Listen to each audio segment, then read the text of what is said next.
Bienvenido de nuevo. Hoy cambiamos de clasificación y comenzaremos a estudiar los delitos contra la libertad personal. En esta clase estudiaremos el delito de privación de la libertad personal. ¿Te suena conocido?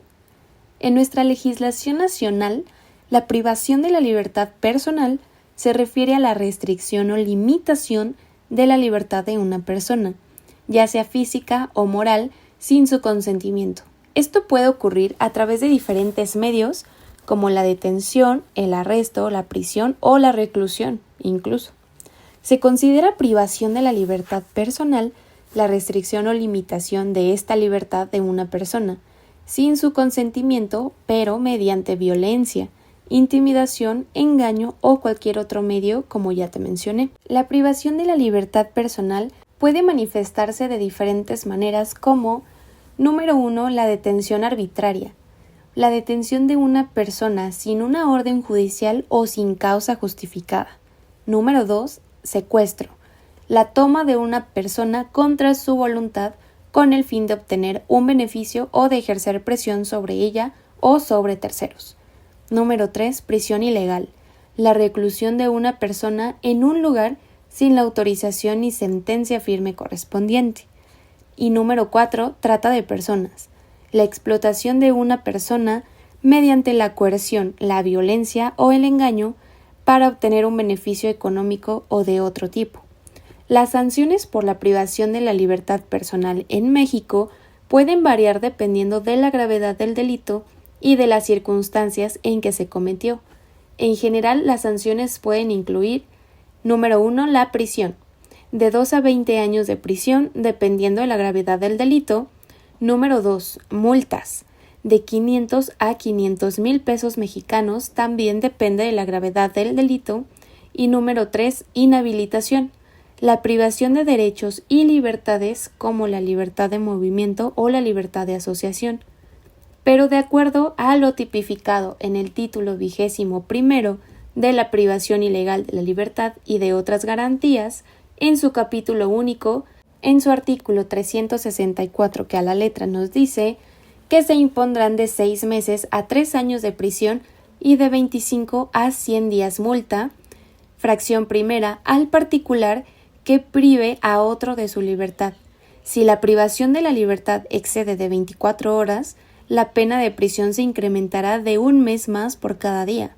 Fracción segunda, la pena de prisión se aumentará hasta en una mitad cuando la privación de la libertad se realice con violencia, cuando la víctima sea menor de 16 o mayor de 60 años de edad, o cuando, por cualquier circunstancia, la víctima esté en situación de inferioridad física o mental respecto de quien la ejecuta.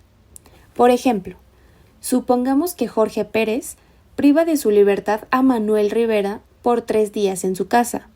De acuerdo al artículo 364, fracción primera, por cada 24 horas privado de su libertad Jorge Pérez, se le agregarán a la pena básica de 6 a 3 años de prisión, que, resolviendo la fórmula de las medias aritméticas penales, primero convertimos los años a meses. 3 años son 36 meses. Luego, calculamos la suma de los meses, es decir, 6 meses más 36 meses es igual a 42 meses. Finalmente dividimos la suma por 2 para obtener la media. 42 meses entre 2 nos da un resultado de 21 meses. Entonces, la media aritmética de 6 meses a 3 años de prisión es de 21 meses a 1 año y 9 meses. Pero a este año y 9 meses habrá que sumarle 3 meses por los 3 días que estuvo privado de su libertad en casa de Manuel Rivera, que serían 1 año y 12 meses.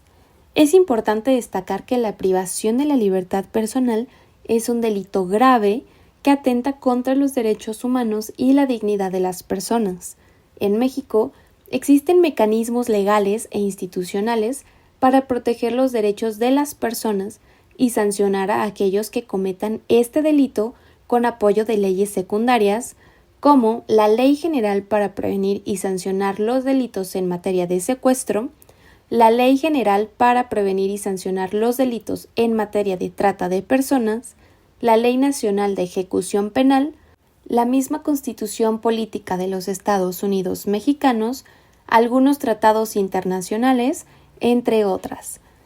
Analicemos ahora sus elementos de este delito, comenzando como siempre por sus elementos objetivos.